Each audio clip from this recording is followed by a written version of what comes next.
This is 911 Season 6, Episode 5, discussion/review, titled Home Invasion. And I'm going to keep it real.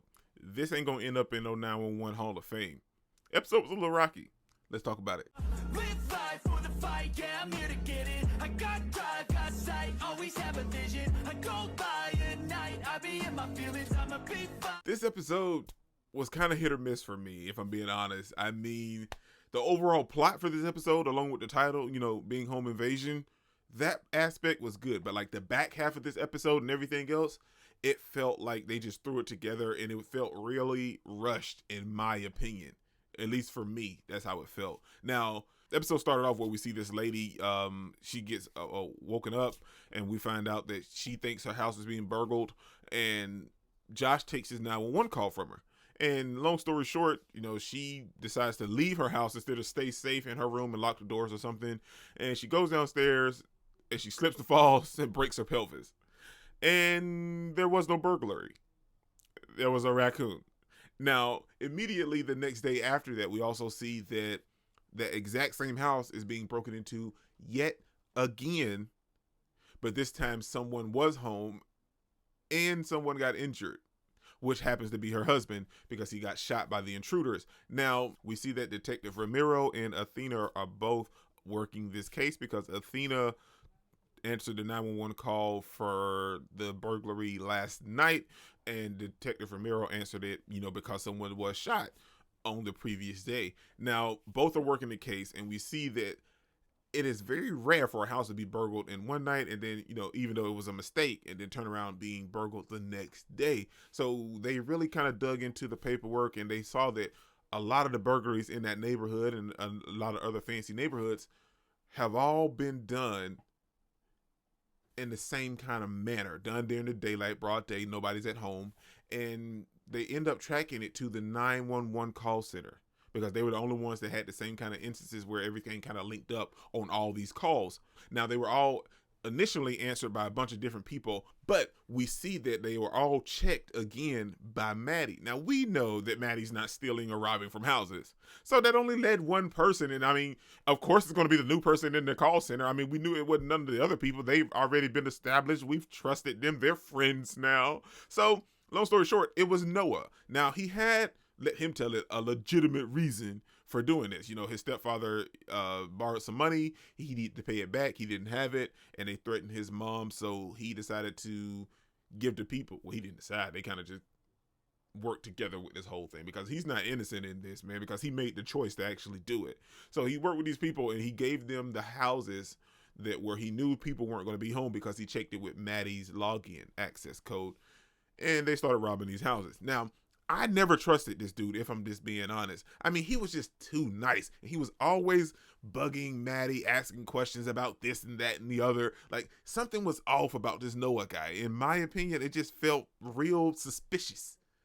And long story short, he was a criminal. And then he tried to convince Maddie, like, well, Maddie, can't you just help me? No, dude, you are way past help, man. Somebody almost, you got attempted murder. You got burglary on multiple occasions. And you framed me, basically. I can't help you. You should have came to me first.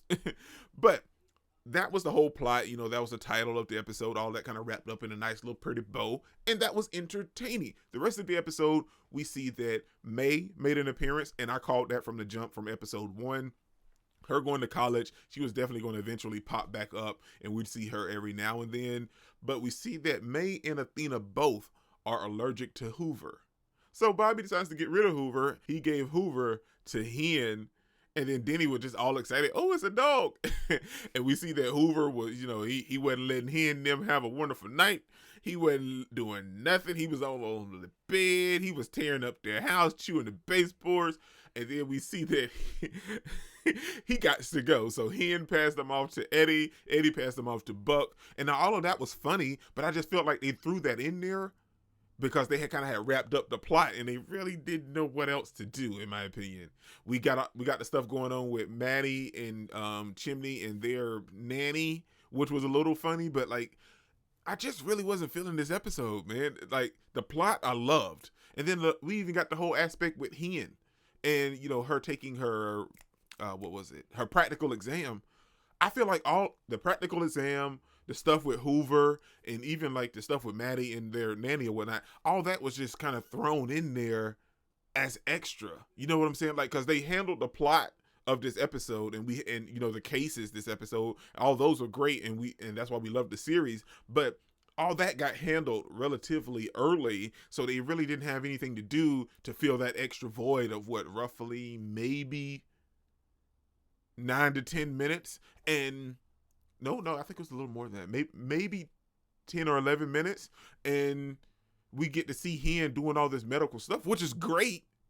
But that's not what we come to 911 for. And like I mentioned before, I think it's cool if she wants to be a doctor. That's all on her. But that's not what we come to 911 for. We watch medical dramas to get our medical drama fix. You know, there's a lot of them out there. But we come to 911 for the 911 experience. And I'm not too big on change, and I don't want to see Hen go through this change. But I feel like that moment, they just threw it in there, and I'm kind of gotten to the point to where, okay, I don't want to see it happen, but I'm okay if it does happen. But at the ending, they kind of just threw it in our face, and it felt rushed. It felt forced, and her going through all these practical exams, it was like boom, boom, boom, boom, boom, boom, boom. You telling me she's doing all of this? I mean, not to say that she can't. It just felt forced. Like it didn't feel like we earned it, in my opinion.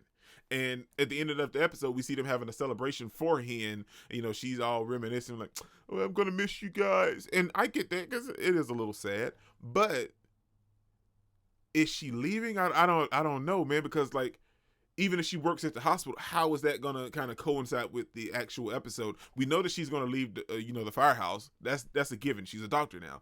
But how would that coincide with the episode? I haven't read anything about her actually leaving the series, and then the ending of the episode happened, which was the best part in the entire episode, if you ask me. We see that Karen is caught in an explosion. There's no way Hen is leaving the firehouse now. Like, I mean, she's like, no, I gotta be on this call. I gotta be there. Karen's in trouble. And I hate to say that it took, a big, massive event for something like this to happen, but I am there for it if that's going to keep Hen being a firefighter and a paramedic. I am there for it. Sucks for Karen and, her coworkers, but I am there for it. This is Wording Incredible. Don't forget to smash the like button. You can't smash any more. Comment down below, and I'll be sure to respond to each and every one of them, and subscribe. Peace out. I cannot complain because today, I'm doing